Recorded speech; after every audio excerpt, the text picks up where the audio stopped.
Hey there, everybody. I wanted to make a quick video kind of talking about some of the DLC that I think we're going to be seeing in Smash Bros. Ultimate as the year starts to wind up.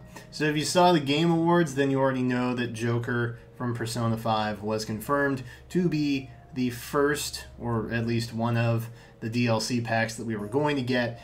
And each DLC pack comes with a character, a stage, and some music tracks as well. So in the ever-expanding music library that Smash Ultimate offers, we're now including Persona 5, which is kind of cool. But I think, based on what Nintendo has said, it's kind of setting the stage for what we can expect DLC-wise. And I don't really think anybody expected something from Persona 5 to hit. It's definitely a welcome thing.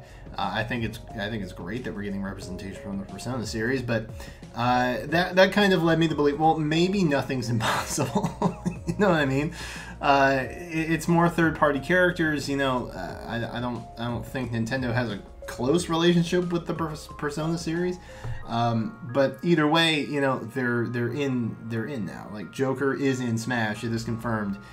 Reggie himself said it. So here's who I think we could potentially see showing up as DLC in the future for Smash Bros. Ultimate.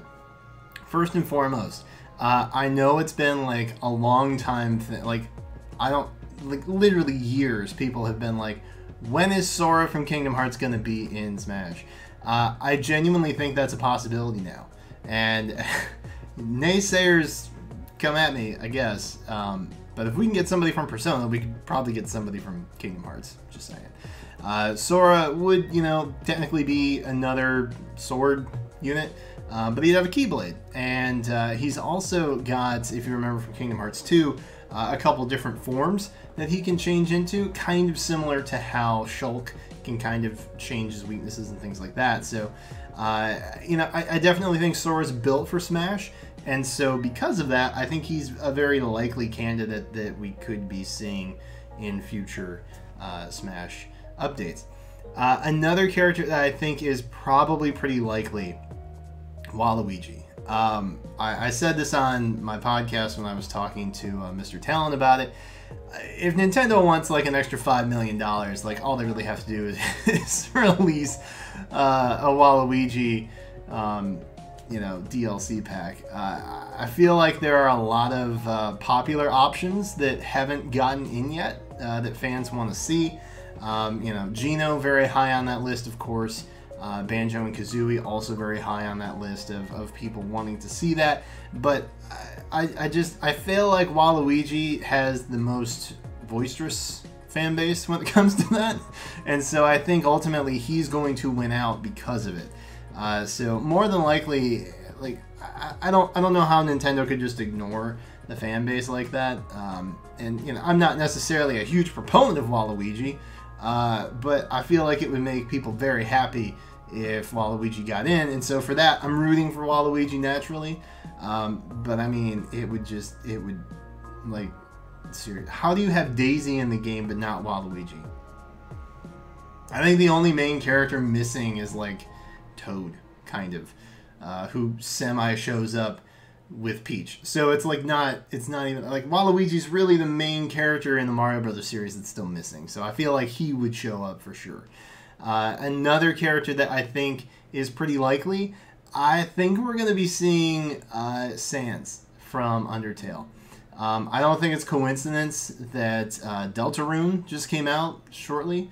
You know, we did get a port of Undertale to the Switch, and Undertale has a very strong fan base. It's weird. I want to say it's like an indie game, but it's kind of not, to the extent that it's so popular and so well known.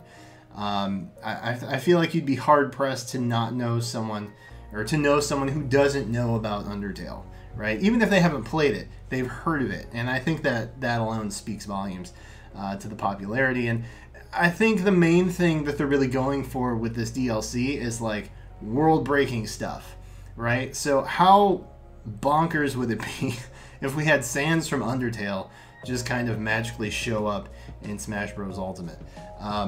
I think it's maybe kind of likely that we could see something like that happen, and I think it would all, like, in the same realm of Waluigi, I think it would make a lot of people happy if that did happen.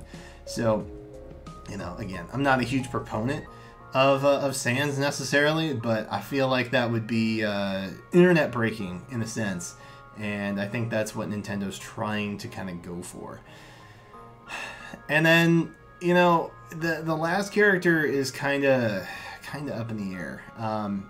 I honestly feel like this is going to be a later edition, but we do have some games coming out in 2019 where there's going to be some major titles. We did have Pokemon Let's Go on the Switch, which, even though the Pokemon company is like, this is considered a main series game, I don't think the fans really consider it a main series game.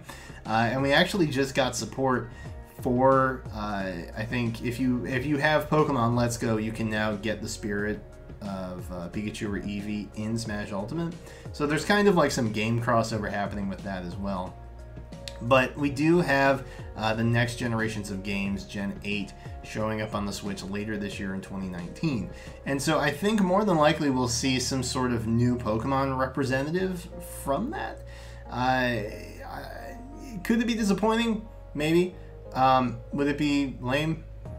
Probably. But there's no denying that Pokemon does sell games. And I think we could see something very similar in the sense of, remember when we had that Splatoon 2 update during a Nintendo Direct, and then it just kind of faded out into, oh, the Inklings are now in Smash Bros, and it just kind of melded into this this collaboration that nobody really saw coming. I think that's more than likely what's going to happen with Pokemon. When we get the Pokemon Direct, we might see like a new Pokemon character showing up in Smash. Another thing that could happen is we could have like some weird side bet. Like, we could get Geno, we could get Banjo-Kazooie, we could get Crash Bandicoot or Spyro, or like Lara Croft, or I don't know, some one of those like more classic characters. But I feel like we're going to be looking at some newer material. And the Persona 5 thing is maybe kind of skewing my judgment in a sense, just because like it was such a big game last year, and I just feel like that's kind of what they're going for. Just more game-breaking type stuff and less Nintendo IP. So I think more than likely we're looking at a lot of third-party position, except maybe for Waluigi. Again, if we don't get Waluigi, I don't know what Nintendo's doing. Nintendo has been very focused recently, specifically, of listening to the fan base and really getting like some input from players and things like that. So I'm very hopeful that Nintendo is listening. They seem to be doing a lot of feedback. We already had an update with character adjustments, so I think they're listening and I think they're paying attention. And so I think more than likely we're going to see some really cool DLC pop up in the future. But that's for me. I want to know what you guys think in the comments, so let me know who you're hoping to see as DLC. Thank you guys so much for watching, and I will catch you next time.